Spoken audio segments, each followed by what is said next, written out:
Hey guys, what's going on, dudes? It is David here. We're back with another video. Now, in this video, guys, we shall be talking about all 7 rounds for the Atlanta Falcons. Now, we did not have 7 picks for each of the 7 rounds, but we did have a couple of draft picks, and we're going to be going over them, giving you my honest opinion about what the Falcons, I think, should have done, and then I'm going to be giving you my grade for the Atlanta Falcons draft at the end of the video. So make sure you stick through the end of the video. So, with the first draft pick at pick number 8, the Atlanta Falcons selected Bijan Robinson, running back, Texas. That's going to piss off a lot of fans. Texas. Now, when it comes to Bijan Robinson, I'm going to be honest. If I really look at the way Arthur Smith has been and the way the Falcons have been, this pick was expected because the Falcons and Arthur Smith loved to run the ball. Arthur Smith had Derrick Henry when he was at the Tennessee Titans, so I should have saw this pick as obvious, but at the current thing right now, what we need to fix is not the offensive side, because the offense was actually pretty good last year, and we have a good offensive line. The one thing that we needed to fix was pass rush and getting to the quarterback, which is why I would have probably gone with Jalen Carter or Nolan Smith at this pick, or if we had to trade back, get Luke Van Ness before the Packers got him, or Nolan Smith. Get a pass rusher that can be on the other side of Arnold Ebiketie. That way, when it comes to the rest of the future for Atlanta Falcons, we have one side on Arnold Ebiketie and we have one side on Luke Van Ness or Nolan Smith. But nope. At pick number 8, we decided to get Bijan Robinson, running back out of Texas.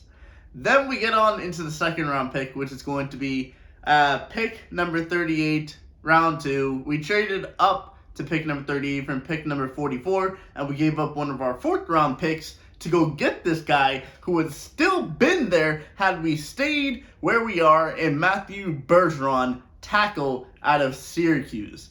I'm going to be honest. The minute I saw that we were trading up, I was like, all right, this is going to be good. And I see a guard on the board. I see Osiris Torrance. He can play left guard. He can play center because he played that at Florida. And I'm a big Florida fan, so I've seen this guy.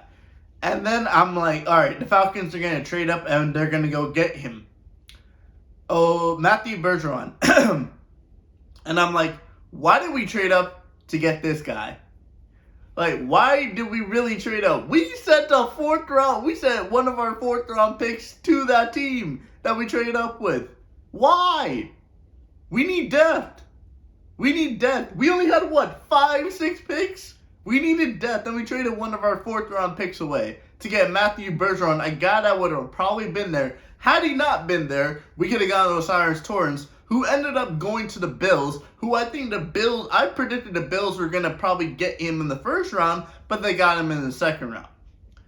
And then the GM was like, all right, you know what, we went offense the first 2 picks, let's go get our defensive end in Zach Harrison, and I'm going to be happy about that, but I honestly believe that a defensive end should have gone with one of our first 2 picks in the draft. Whether it's pick number 8 or in the 2nd round, the defensive end should have gone there. So I'm just going to say that. And then round 4, the first or our only round 4 pick, we got Clark Phillips, cornerback out of Utah. Considering the fact that Jeff Okudah is only on a 1-year deal, considering that the Lions paid $1 million to facilitate the trade, and he didn't get his 5th-year option, I guess it is a good thing because he does, have at least 2-3 years to improve, and that cornerback position does have depth now. But I'm just not sure. I feel like this pick could have been a wide receiver. And I see a lot of people in the Falcons Instagram comments and Facebook comments saying like, oh, we can get undrafted free agent wide receivers. I would have rather gone a guy like Tyler Scott, wide receiver out of Cincinnati, who has familiarity with Desmond Ridder, considering he was a wide receiver when Desmond Ridder was still the quarterback of Cincinnati. I would have gotten him in at least the 4th round, and then possibly gotten the cornerback or within the 7th round or whatever it was. You know, like, I would have gone there. And then the final 2 picks in round number 7 was DeMarco Hellams, safety out of Alabama, adding depth to the safety position, but honestly, I would have changed that, to be honest. And then our final pick in the 7th round was Jovan Gwen, guard out of South Carolina. And like I said, the point of this whole draft was basically assuring up we're gonna run the ball. We're gonna run the ball a good 60% of the times. And I would just want to say this: a lot of people are saying like, "Oh, we're gonna have a 3-headed running back. We're gonna have Tevin Coleman and Devontae Freeman again." Tevin and Coleman and Devontae Freeman were proven running backs by the time that the Falcons had gotten to him in 2016. They had not just been drafted out of the draft.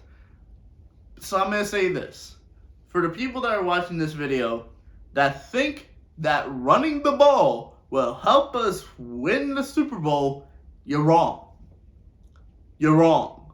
Because look at the Tennessee Titans the past 2 seasons.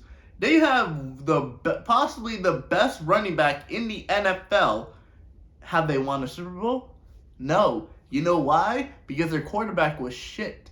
Their quarterback was absolutely shit. It's going to come down to the quarterback and the defense. 2 positions. Quarterback, defense. And we only got what? 3? We went 3 offensive positions, 3 defensive positions. Where I think, and the defensive positions came in the mid rounds. The defensive position, I believe, should have came in the first round. Like I said, I think that we should got Luke Van Ness or Nolan Smith, but it's Terry Fernand. I just don't understand this guy. Like the picks that he made, some of the picks that he made were just absolutely terrible. Like I mean, trading up to go get Matthew Bergeron when Matthew Bergeron would have been there at pick 44, which is 6 picks later, and we traded up 6 picks and gave up a 4th rounder, where we could have possibly gotten another wide receiver for Desmond Ridder. Just load up on receivers for Desmond Ridder. I just don't know. I just don't honestly understand what he's doing. But if I had to go through my overall draft grade for the Atlanta Falcons, I saw a fellow YouTuber that does NFL content named Bengal. He gave the Falcons a B. I'm going to give the Falcons a C+. I'm going to give the Falcons a C+. Just because we wasted a extra 4th round pick that we could have had to go trade up a guy to go trade up to get a guy that we could have had at pick number 44. So I want to know what you guys' opinions down below in the comments are. Tell me, guys, what your draft grade for the Falcons are, because I'm going to be honest, that's the only thing that actually made me upset besides the pick number 8. I'm not even going to get onto that because I can make a whole video on how I don't like the pick at number 8. But trading up to go get a guy that could have possibly, that would have still been there at pick 44, it just didn't make any sense. So anyway, guys, I want to thank you guys for watching this video. I will see you guys all next time. Peace.